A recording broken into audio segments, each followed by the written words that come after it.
Hello, everyone. Welcome. I am just going to start this discussion with a statement that has nothing to do with what we're going to talk about, or indeed this conclave. And that's the fact that I'm a Bengali. And I've grown up in Delhi, so I've spent a large chunk of my life trying to figure out what is a Bengali, trying to find bits and pieces of Bengaliness that I can connect to. And one of the things that I realized I was very intrigued by is the Bengali who likes to drink. And I'll tell you why. My relatives often tell me these very, very interesting stories about, my ancestors. And I find it very fascinating, these immaculately dressed gentlemen stepping out with a kapre ka jhola and filling it up with whiskey and begun bhaja. It's another thing I'm trying to understand how my ancestors saw Bengan and said, chakna. So one of my favorite stories that I just like to share is of uncle I had, a kaka, who was very entrepreneurial about making spirits at home. And he would keep experimenting. And he came to realize that the Swedish actually steep their vodka with fermented fish. So he said, well, there's an idea. And he tried that with Hilsa, failed horribly, succeeded in blinding himself.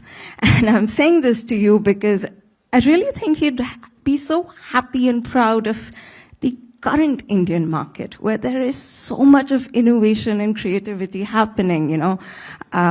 We have wine made from peaches in Ladakh, and we have single origin jaggery rum, and I believe there is wine being made from jamuns and locally produced honey. So it's a very exciting time when we're using fruit and flour and grain and yeast to do magical things. And I really hope that this discussion gives us insights into this world, but also a little bit about our liqueur heritage and how GI might be able to help preserve it. So I'm just going to start with you, Mr. Arora. We have GI tags already in India for Scotch whiskey, Irish whiskey, and Japanese whiskey. Do you think it's time for Indian whiskey to get one? Yeah, hi, good afternoon. Essentially, if you really take a step back and understand, alcohol or spirits or premium beverages, however we refer to them, they all have become a lifestyle across the world. It's not just about alcohol, it's not just about what people used to drink for impact. It's more about socialization, it's more about lifestyle, it's more about imagery. So the entire facet of thinking on the alcohol change has taken place over the last few decades. Some of the earlier players where alcohol was more accepted socially, like Europe and the US, they applied for these things much earlier. What does a GI tag undertake for a brand or a category? It gives you heritage, it gives you legacy, it gives you permanence, and it gives you an identity of what you belong, where you come in from, and what are the factors that have been created to give you a supremacy from what you had earlier. So 1967, champagne got a little more appellation. 70s, tequila got an appellation. We recognize tequila now. For many years, tequila used to be what you drank and you were blowing. But now tequila is sipped, it's nuanced, and there are certain tequila bottles which are 16 lakhs a bottle, and they are being picked up crazily. So GI has lent credence, credibility, and imagery to most of these products. Scotch was always there. So essentially, that's one level in terms of GI. In terms of India, for a very long time, while we were the largest and we are the largest consumer of whiskies in the world, we consume close to 350 million cases of whiskey per annum. So we should be very healthy, happy, and very spirited in that sense. So we have a perpetual high as in India. But for a long time, there was less, to be very honest with you, less credibility attached to Indian whiskies. We always preferred a Scotch. People used to say, I don't drink whiskey, I drink Scotch. Then came this little high which says, I go for Japanese whiskies. Then came this little thing saying, hey, guess what? I'm trying a bourbon. Right? But Indian whiskey was not relegated in a good bar. It was not placed in premium locations, though we were continuing to be consumed a lot more. Then in 2004 onwards, Amrut launched its whiskey in Scotland. They were the first ones. They created the whole market. 2012, 13, Paul John came, and then so on after that. Today, there are currently close to 150 variants of Indian whiskies across. So when you have this kind of choice, this kind of variety, this kind of suggestions, this kind of palettes, this kind of finishes and styles, it definitely seeks out that you should have your own GI tag. And what are some of the regions or states from which whiskey deserves a GI tag in India? In India? Well, I don't know if we can look at it as a regional perspective. Not yet. Maybe next 3 years. Currently, most of the whiskey distilleries are based in Karnataka or in Tamil Nadu or in Rajasthan. They are based everywhere. There are two factors to it. One is the single malts, which come from one distillery, which possibly will go for a higher base of GI. So then one distillery is based in Himachal, one is in Karnataka. So I'm not too sure at this point in time we could go by region as early as now. But maybe 3 years from now, when Uttarakhand and Himachal become legacy driven, we could look at region. I think for currently we should start by making whiskey from India to Indian whiskey. That is a journey we need to capture right now. Right. You know, alcohol is a highly regulated market in this country. What is needed for an IFML or IMFL, Indian-made foreign liqueur, to get a GI tag? Well, first of all, thank you to DPIAT and also India Today Group for inviting me. And good afternoon, ladies and gentlemen. Allow me to update you, Sandeep, on this front, because the Indian single malt whiskey's journey not only began in 2004 with Amrut, but it was also then joined in by Radico, Paul John, Piccadilly, which launched Indri and also got global acclaim. Having said that, they are also now on a journey to try and register their GI, and I was fortunate enough to be involved in that very complex assignment to draw out some standards or guidelines which will be internal to the Indian single malt whiskey producers. Of course, initially it will be limited, but as and when the numbers grow. So what I can say is that even though the Food Authority of India, the FSSAI, Food Safety and Standards Authority of India, has laid down their alcoholic beverages regulation, which defines that single malt whiskey shall be made from malted barley and distilled in pot still. But what I found was that it is lacking. It is lacking in the sense that when you study the global best practices, whether it is with respect to Scotch whiskey or Irish whiskey or bourbon whiskey, Tennessee whiskey or Japanese whiskey, all of them, they have a minimum maturation period of 3 years. And I will come back to that 3 years also. Then, it has to be not only pot still, but copper pot still, because that gives you the characteristics to the whiskey. Then it has to be aged in oak cask, not any other kind of wooden cask, because it will not lend you that kind of sensory evaluation with respect to color, taste, aroma, and so on and so forth. And finally, that, those oak cask also has to be limited in terms of size. It has to be below 700 liters. And the unfortunate part in India is that, because of the climatic conditions, the angel share, which is the evaporation rate, is as high as 12% on an average I'm talking about. If you go by Karnataka excise rules, they permit about 28% in 3 years' time, the evaporation. Whereas in colder countries like Scotland, or you go to any other country in Europe, the evaporation rate or the angel share is merely 2%. Now, this is where, some bit of problem for IMFL category is coming in, because they are unable to export their whiskies out of India because their maturation is less than 2 years or maybe less than 1 year. And the minimum requirement, what is perceived as a non-tariff barrier by whether it is the UK part in terms of the FTA or the Australian side, they're all demanding minimum 3 years maturation. Now, this is where I feel that, if at all an initiative has been taken by the Indian Malt Whisky Association, whom I am consulting, And I have already prepared the guidelines. Now they are preparing their application to be met to the registrar of GI, and hopefully they should get it very soon. So it is going to not only benefit the industry per se, but the farmers who are doing the malts and supplying these malts to them. Then you have the long-standing chain over there. Then most importantly, the consumers stand to benefit. And all this kind of value chain that is being created by registering a GI, we should not look at a kind of very myopic kind of vision that, it will lead to economic benefits. There are certain additional benefits which Himani ma'am also very rightly pointed out and said that, we have to look at much more than what meets the eye at this moment. We have, whiskeys and wines and brandies and so on. Something I'm very also, again, intrigued by is the community nature of alcohol. And there's nothing more like it than country liquor or desi daru. All these varieties of, various tribes making their, particular local spirits and so on. And in India, we just have 2 local indigenous spirits which have received a GI tag, I think. Feni, which is cashew liqueur, and Jurima, which is rice wine from Assam.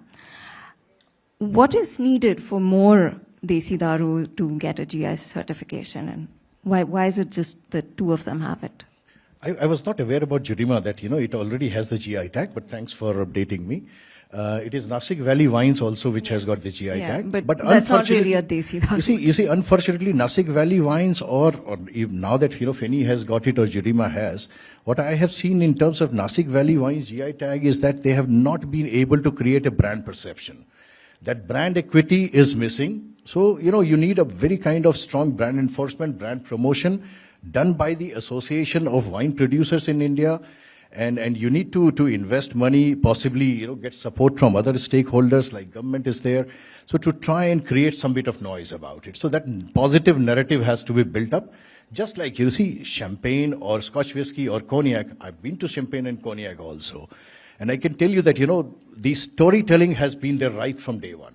Today, I used to work with Moet Hennessy. So the best of the champagnes were there. So I know that, what kind of story goes behind their sale of a bottle of champagne, whether it is Dom Perignon or Clicquot or whatever you can call.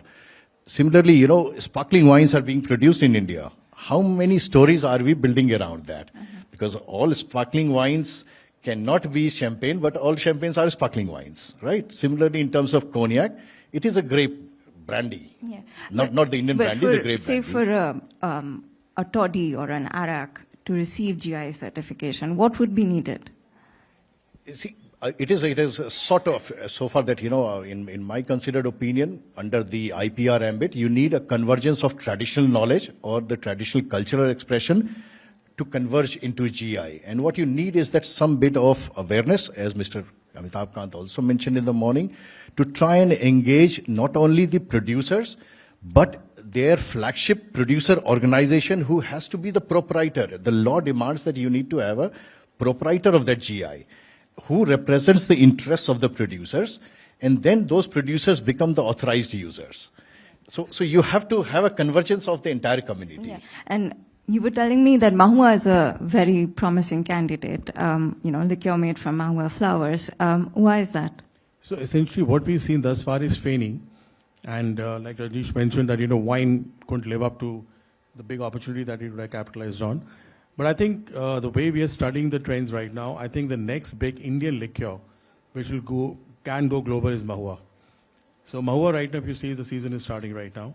And we already have a Mahua which is being sold in Bombay, there's a Mahua bar being created in a bar, and a very prominent bar.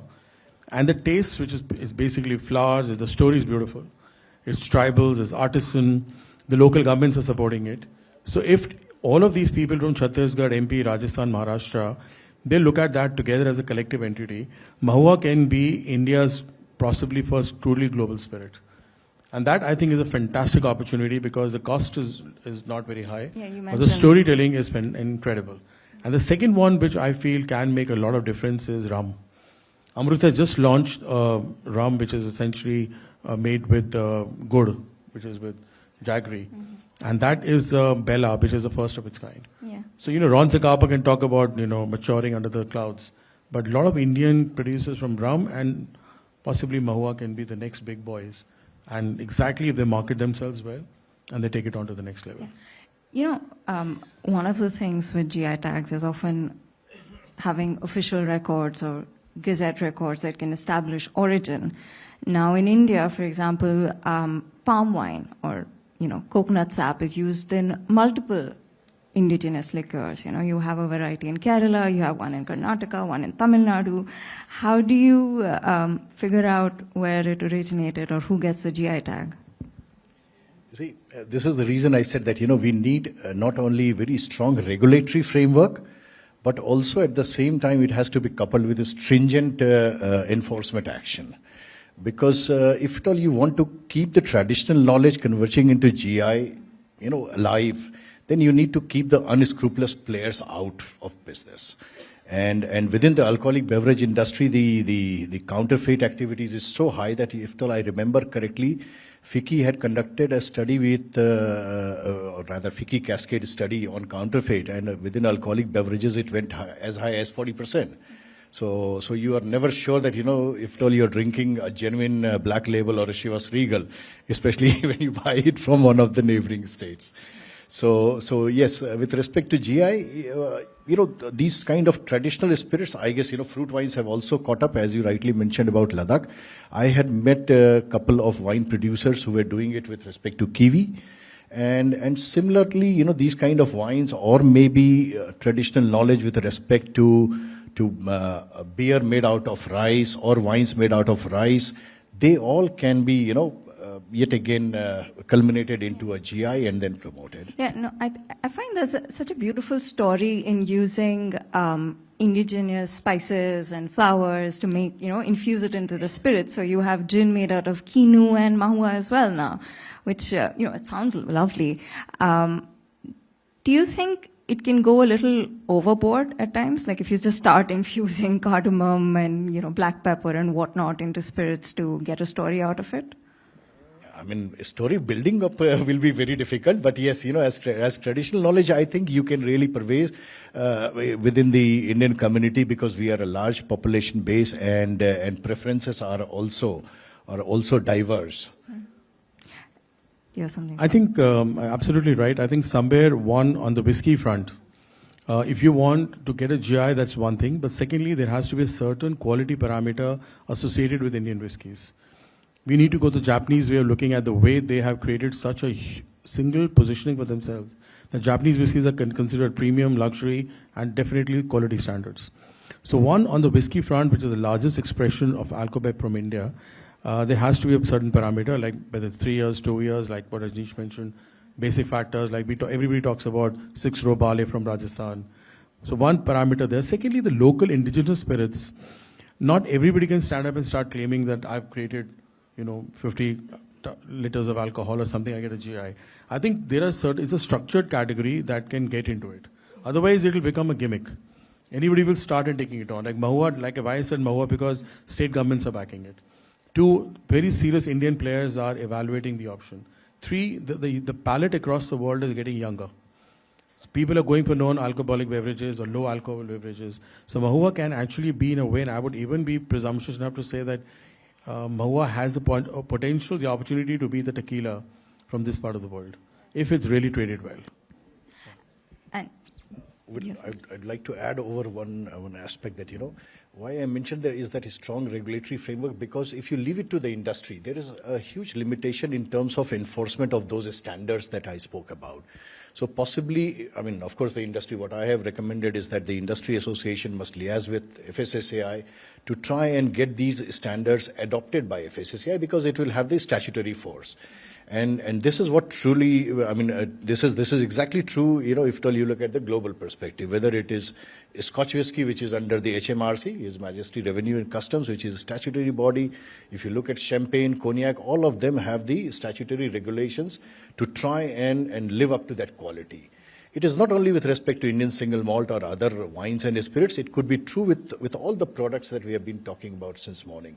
That a strong regulatory framework and enforcement actions will really lead to positive results. Just a quick last question. Are there any other Indian spirits that, whose market is promising, like brandy or gin or Unfortunately, gin is having a little tough time right now. There was a gold rush a few years back when everybody set up a pot still and started making gin. They were close to 35 gin brands. But now today, if you see, some of them have been bought over at the right time. Some of them have just quietened up. So gin, I don't think is really there. And also gin is very connected with Europe, right? Second thing is brandy. Again, brandy is more in the south of the country. The brandy has a chance, but I don't think it really qualifies. I feel like what Rajnish said, even a regulatory framework, I think we should focus on few spirits to set the precedent, gain the learnings, and make them global, rather than starting everything. So even if you start with Indian rums, Indian whiskies, and Indian Mahua as a native Indian spirit, I think we have a huge task ahead of us. Thank you. I just wanted to answer, a question which Himani ma'am had put up, that, why exactly Indian wines are lagging or not comparable to Napa Valley wines. I tried and gave a thought to it that, first of all, Indian wine industry is a very nascent industry in India as compared to the long-standing heritage that Napa Valley wines has. And because in 1976, when they had the judgment of Paris where they beat the French wines, that is where they were able to bring and build up that brand equity. Now, that heritage and the brand heritage really played on to the minds of consumers, which means the consumers' perception was given or bent across to make them feel that they are a premium wine. And that is where, they started to build on. The second aspect is that here they are investing a lot of money in terms of technology, in terms of vineyard management, in terms of aging process, because more aging that you do for a wine, it really takes the essential sensory capabilities in terms of aroma, taste, and notes from the barrels. And then they are also investing a huge amount of money in terms of promoting their brand equity. So all these factors are really playing a lot, whereas, Indian wines are being perceived as entry-level wines, which are not really aged properly and so on and so forth. So they are not able to command that kind of high prices. And hence, in major global markets, if at all you see, I will say that, it is not really a kind of equitable competitive platform that they are in. So Rajnish, do you feel, just to add to what you're saying, I think a couple of other things in the wine could also be that, the understanding in European countries where wine is far more mature and accepted, the understanding of the grape varietal, the country of origins are very high. Here in India, I don't think most people understand how the grapes differ, what is the varietal, what is the difference between the Bangalore vineyards of Fratelli and the Sula of Nasik. So, and also I think globally, maybe now for the last few years, the wine market is getting a little quieter. They're growing in some regions, but not so much so.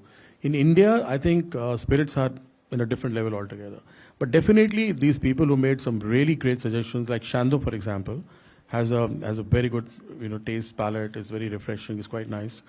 And if they add, maybe all of them get together, there is a good opportunity they can enhance the value of Indian wines globally. Maybe packaging will help. Another area. Or marketing it as peaches from Ladakh and jamuns from Maharashtra. It's a beautiful thing.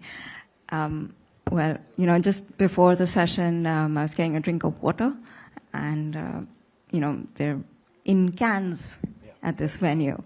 And my husband called me up. Yes. And my husband called me up on a video call to say best of luck, and he sees me and he's like, you're very enthusiastic today. And I said, yes, I am. And the session didn't disappoint. I hope you agree with me. Thank you. Thank you for your time. Thank you.